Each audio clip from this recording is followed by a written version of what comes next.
চলে এসেছি তোমাদের গল্প শোনাতে।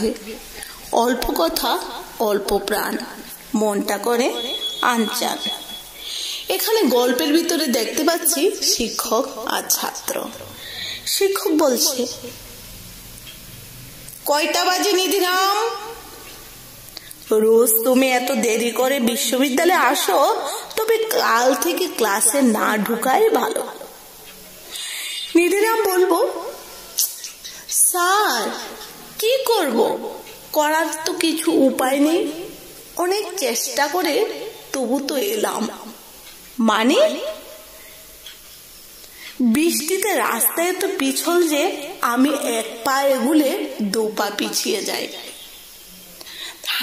হাঁটেই যাচ্ছে না, তাই দেরি হয়ে গেল।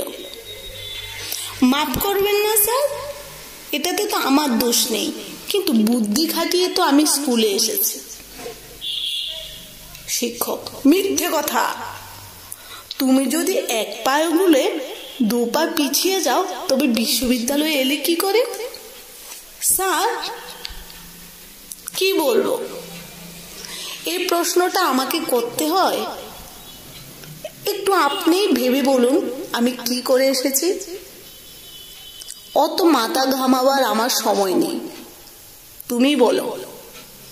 নিধিরাম বলল, যখন দেখলাম শুধু পিছিয়ে পড়ছি, তখন বিশ্ববিদ্যালয়কে পেছন দিকে রেখে বাড়ির দিকে হাঁটতে লাগলাম। তাই আমি পৌঁছে গেলাম বিশ্ববিদ্যালয়ে। স্যার সবাইকে বলুন না একটু হাততালি দিতে। হাততালি হোক, হাততালি হোক। কি বুদ্ধি খাটিয়ে না আমি বিশ্ববিদ্যালয়ে এসেছি। সবাই একটা হাততালি দাও। ধন্যবাদ, ধন্যবাদ, ধন্যবাদ।